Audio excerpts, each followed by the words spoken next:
WWE NXT Champion Karrion Kross losing to Jeff Hardy in his main roster debut got fans enraged on the internet. We would say no need to panic, folks, as several newcomers lost their WWE debut matches and went on to headline WrestleMania just a few years later. I'm Kevin, and here are 5 former world champions who lost their WWE debut match. Number 5, Randy Orton.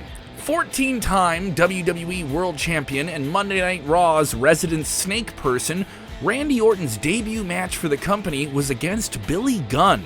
At the age of 21, Orton faced Gunn on the May 6, 2001 edition of WWE's Sunday Night Heat. And for those of you who were not watching at the time, Sunday Night Heat was basically what Main Event is now.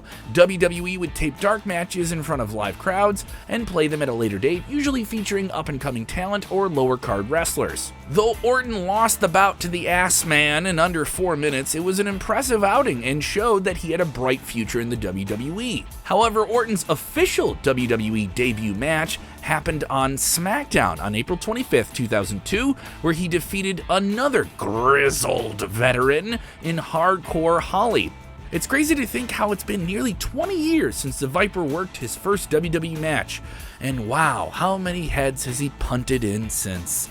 Yeah, the memories. You can't remember them because Randy Orton kicked you in the head. Number 4, Sting.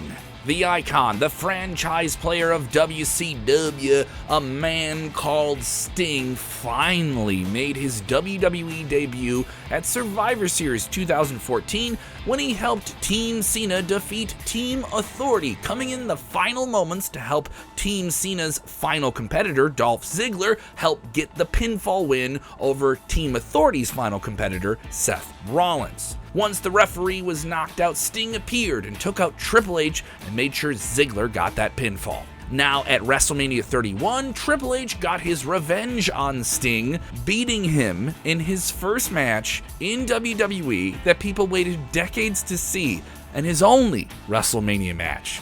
It was a strange call to say the least, with many fans believing this was WWE sticking it to WCW in the Monday Night Wars. Many years after the Monday Night Wars. WWE Hall of Famer Sting is now a part of All Elite Wrestling, where he actually won his debut match, and a team with Darby Allin defeating Bryan Cage and Ricky Starks in a street fight at the Revolution pay-per-view, which showcased the 62-year-old Stinger still has a lot left in the tank, despite some serious injuries. Number 3, Chris Jericho. That's right, WWE served Chris Jericho a loss in his first match with the company. The Ayatollah of Rock and Rolla, who had one of the greatest debut moments of all time against The Rock in Chicago, lost to the Road Dogg Jesse James just a few weeks later after his anticipated arrival in the company in August of 1999. Now, he wasn't beaten by the DX member per se. Jericho drove his opponent's head through a table with a powerbomb, earning himself a DQ loss. At least Jericho wasn't pinned or submitted, but it was a surprising decision given what had happened just a month earlier with Jericho trading words with The Undertaker and The Rock. The loss wasn't a detrimental one, as years later, Jericho would go on to defeat The Rock and Stone Cold Steve Austin in the same night to win the undisputed WWE Championship. I'm pretty sure he's told you about this more than once.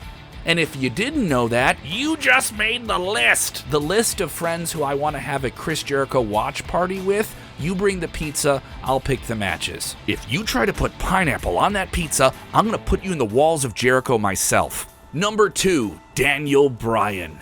Daniel Bryan made headlines recently when news broke that the former WWE champion reportedly signed with All Elite Wrestling. Though Bryan nor AEW have confirmed the deal, it seems that he's indeed bound for Wednesday nights.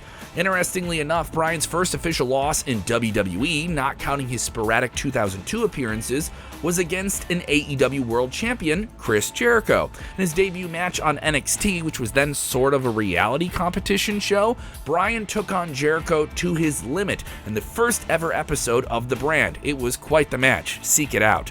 Considering that he was called a rookie at the time, which is kind of weird, Bryan was also a Ring of Honor World Champion before he ever got to WWE, Bryan's loss to Jericho wasn't at all shocking. This was still Chris Jericho.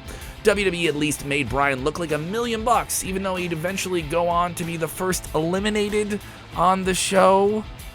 Yeah, a show where Titus O'Neil tripped carrying a keg. Titus O'Neil trips a lot, right? Number 1, John Cena. You lost a match. In 2002, after finally accepting the fact that he was now bald, Kurt Angle, bald is beautiful, brother, take the note from Hulk Hogan, issued an open challenge on SmackDown to anyone in the locker room that he had never wrestled before. It was an age before jorts. What did Cena have to do to square off against the Olympic gold medalist? His reasoning was, it was quite the debut for the future WWE Champion, and Angle tested him. Even though he didn't win the match, John Cena got something bigger. Respect backstage from The Undertaker, the then WWE Champion. That means a lot in life, and it definitely means a lot in the WWE. It has to be one of the best WWE debut matches of all time. And he didn't win.